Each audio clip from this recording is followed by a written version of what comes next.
अस्सलाम वालेकुम, कैसे हैं आप लोग। मुझे पूरी उम्मीद है बेहतरीन होंगे। आज मेरा वीडियो बनाने का मकसद आप लोगों को गाड़ियों से रिलेटेड हर वो चीज़ें आगाह करना है जो आप लोग नहीं जानते।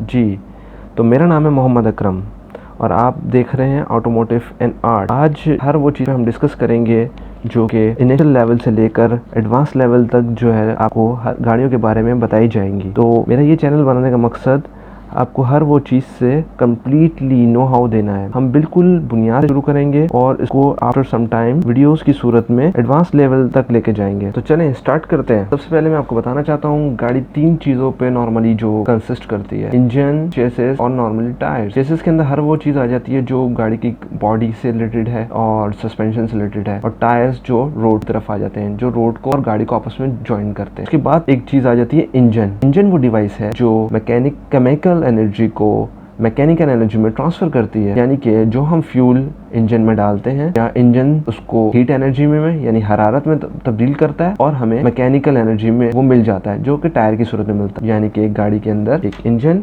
उसके बाद ट्रांसमिशन यानी गियर, और एंड में आ जाते हैं व्हील। इस तरीके से हमें ड्राइव मिल जाती है या हमारी गाड़ी चल जाती है। इंजन का एक किरदार चूंकि वो एक रेवोल्यूशनरी मोशन में हमेशा रहता है, यानी वो रोटेट होता रहता है, तो गाड़ी हमेशा रोटेट होने के लिए तो नहीं बनाई गई, तो इसलिए हमें गियर की जरूरत होती है, यानी ट्रांसमिशन की जरूरत होती है। उसको कुछ टाइम के लिए स्टडी कर देता है और कुछ टाइम के लिए उसको रोटेशनल मोशन में लेकर आता है, और जो कि व्हील जो हमें रोड से और व्हील ज्वाइन करके हमारी मंजिल और मकसूद की तरफ लेके। आने वाली वीडियो में हम हर वो चीज़ डिस्कस करेंगे जो गाड़ियों के लिए बहुत ज़्यादा इंपॉर्टेंट होती हैं। गाड़ी की इंजीनियरिंग को समझेंगे, हर वो चीज़ जो हर एक को इजीली समझ में आए और उसको ज़्यादा से ज़्यादा जो है हम उसको प्रैक्टिस